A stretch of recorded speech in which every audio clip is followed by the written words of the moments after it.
Hello and welcome to If You're Not Dead, You Are Not Done. If you're new here, my name is Skip. So glad that you've joined us. On this channel, we talk about making the last years of our lives the very best years of our lives. And today I want to talk about retirement planning. Sheila and I pretty much stumbled into our retirement. We didn't do a lot of planning. We didn't lay it all out. We just kind of stumbled into it. Sheila worked flat out, like 24/7 until the day she retired. I had the gift of a year of semi-retirement. So I could work part-time, same place I was working, but able to then begin to reflect and think about what the future would look like and what retirement would look like. And there is a lot that you can plan and think about when it comes to retirement, but there's even more that you can't plan because you can't predict how you're going to feel when you stop working. It's kind of like having your first child. You think you know what this is going to be like. You've read all the books. You've studied the experts. And now you know what this is going to be like. And then the child is born and it's like, oh crap, this is nothing like what I thought it was going to be. It gets a little easier on the second child and the third child because you do have more of an idea. You know what it's like to be sleep deprived for a year. You know what to do when your child's temperature spikes at 2 a.m. But there's just so much you don't know. Retirement's like that. We step into the unknown, not knowing what we're gonna feel like. For example, will I want to work part-time in retirement? Well, maybe right now you think, no, I'm just going to chill, baby. No working for me. But then a couple years down the road, you realize, man, I'd like to get a part-time job. Or maybe, in the beginning of your retirement, you just want to travel the world. And then you do that for a couple trips and you're like, okay, I'm over that now. One of the things we wanted to do, and I thought about it a lot in that year of semi-retirement, was getting an RV and traveling around America. And so we did that. We sold pretty much everything we owned and we bought a 35-foot fifth wheel. And for 3 years, we lived in that thing full time. I thought we could live in it forever and just travel and travel. But we did it for 3 years. It was fantastic until it wasn't. And then it was time to move on. We didn't know. We didn't know that 2 years into our retirement, I'd have to have a hip replacement. And then a year later, Sheila would have a knee replacement. And then a year after that, I would be diagnosed with prostate cancer and have to have surgery. All of that was not anywhere in our thinking at all. Another big unknown when it comes to retirement is how will my spouse, my partner, and I do when we're together like 24/7 all the time? Is that going to work out well, or is that going to be like a disaster? You don't know until you get there, and you've got to navigate it once you get there. Now, I'm not for a second suggesting we don't plan for retirement, but this is what I really believe about that, is that direction matters more than certainty. Direction matters more than certainty. And if that's true, our retirement planning should all be about direction rather than certainty. So let's unpack what I mean by that. We'll start with talking about money, because whenever anybody talks about retirement planning, money is the first thing that comes to mind. And so, what I would say about that is pretty simple. It's just this: get yourself, we're talking about direction, right? Get yourself out of debt as much as you can. Secondly, save as much as you can. Now, you can talk to financial advisors about where to save and what counts to use. That's all certainty stuff. When it comes to direction, I would just say those two things are really important. Get out of debt, save as much as you can. I think for a lot of couples, certainly this was true for us, but not true for everybody, is that there's this period of time where the kids have all left home and you retire. There's a chunk of time in there where financial things change. The grocery bill definitely goes down when all the kids are out of the house. Sheila and I realized we didn't really need 2 cars anymore once everybody was gone. We had a car and then we sold one, and then I bought a little scooter to putz around town, and it cost me almost nothing to own and to drive. And so that saved us money. We had no educational cost, and that was a savings. And so we took that extra money and we paid down our mortgage. We saved as much as we could, and because there were times in our marriage where we were just making ends meet. There was no saving involved, and but then in that period of time we were able to save, and that helped us out immensely in our retirement. But what I want to talk about mostly is what direction do you want your life to take? Because I think that question is probably more important than the money question. What direction do you want your life to take? In other words, what is really important to you?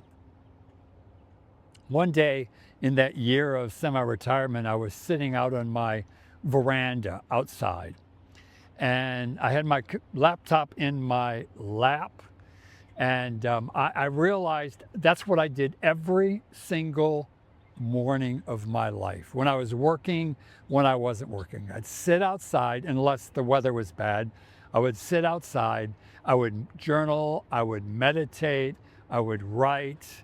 Whatever I was doing that day, I would sit and do it outdoors. And I came to the realization how much I loved being outdoors. I always have my entire life. If it's stinking hot outside, I would rather be outside in the heat than in the air conditioning inside if I possibly can. I just love the outdoors, and I've always known it, but like I named it. I said it out loud, and I realized that was going to be an important part of our retirement years. Fortunately, Sheila's on the same page with that. Maybe she's not as fanatical as I am about being outside, but she loves the outdoors. And so the RV 3 years was perfect because we were outdoors a lot. But then it even influenced our decision when we moved to the big city and got an apartment. We wanted a place where we could still be outdoors. And so our apartment has this veranda with this beautiful view of the Cumberland River behind us. I sit out here when the weather lets me all the time, and that works for us. Now, I'm in the middle of downtown. You can hear it. Trucks and cars and construction, but I am outdoors, and it makes me happy. It's soul lifting for me to be outdoors. And so that's really important. But what's important for you? See, there's no right or wrong here. Don't try to say, well, this is what's supposed to be important to me in my retirement. No, because direction is really about discovering what is important and figuring that out. Oh, this has always been important to me. Direction over certainty every time. So maybe for you, it could be, I don't know, the grandkids are really important. You don't have to figure out the certainty around that. You don't have to plan that yet. You just have to name it and say, this is what's really important. Or maybe you have an elderly parent that you need to care for. And so that's really important for you. Or maybe you're a single person. And so you need to be in a place where you can keep your friends close or make new friends. And so that's really important for you. How you're going to do that, that'll work itself out. Just name it and say, this is important. And like I said earlier, don't just go with expectations. Let me give you an example. Everybody says that the first thing you must do when you retire is downsize.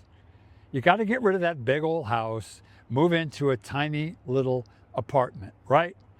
That's the thinking. But what if what's important to you in life means you need to keep the big family house? Then keep it. Not because, I don't know, you don't want to do it, it's emotionally hard, you don't want to say, not that, but because what's important to you in life moving forward requires you get a big house like that. Or maybe what's important to you means you need to downsize. One of the things Sheila and I love about living in an apartment is we just walk out the door and lock it, and that's all we have to do when we go away. That works really well for us. But what's important for you? Now, I don't want to make this sound like this is really easy, because it's not. Because sometimes when you kind of list out what's important, things clash. For us, I love the outdoors. I want the outdoors. I would love to be where it's perfectly quiet in nature, but I also want to live 5 minutes away from my kids. So there are things, we have to weigh those things out. But sometimes you can find a hybrid between things that clash. Let me give you a really simple example. Let's say your grandkids are important to you, to be around for those special times, those special moments in their lives. And so that's important. But also what's important is to live in a warm climate. And that's really legit. If you've lived in a cold climate for a long time, moving to somewhere warm is so legit. And so you want to do that. But the problem is the grandkids are in Minnesota and you don't want to live in the winter. So how do we deal with that? Well, sometimes we've just got to make calls and say the one's more important than the other, and so we decide on that basis. But other times we can find something that suits both. If you have the financial means, maybe you can just say, we're just going to fly up there 4 or 5 times a year and be there for those special occasions. Or maybe you get an apartment so you can spend extended times there, especially in the summer when it's not so cold. But you find ways to make this work. If you are preparing for retirement, here's what I'm trying to say. Direction matters more than certainty. Plan the direction you want your life to go, and then trust the process. Just let it start unfolding before you, and I think you'll be amazed at how it unfolds. Before I go, I just want to say, if you've made it to the end of this video and you haven't subscribed, you really should be a subscriber. You can do that by just pushing the button. I'm not sure which side it'll come on, my little face. Push that, it'll take you to subscribe, and you can subscribe to the channel. It really helps the algorithms for the channel, and it becomes more well known. So appreciate if you do that. So until next week, remember, direction over certainty. Have a great week. Cheers.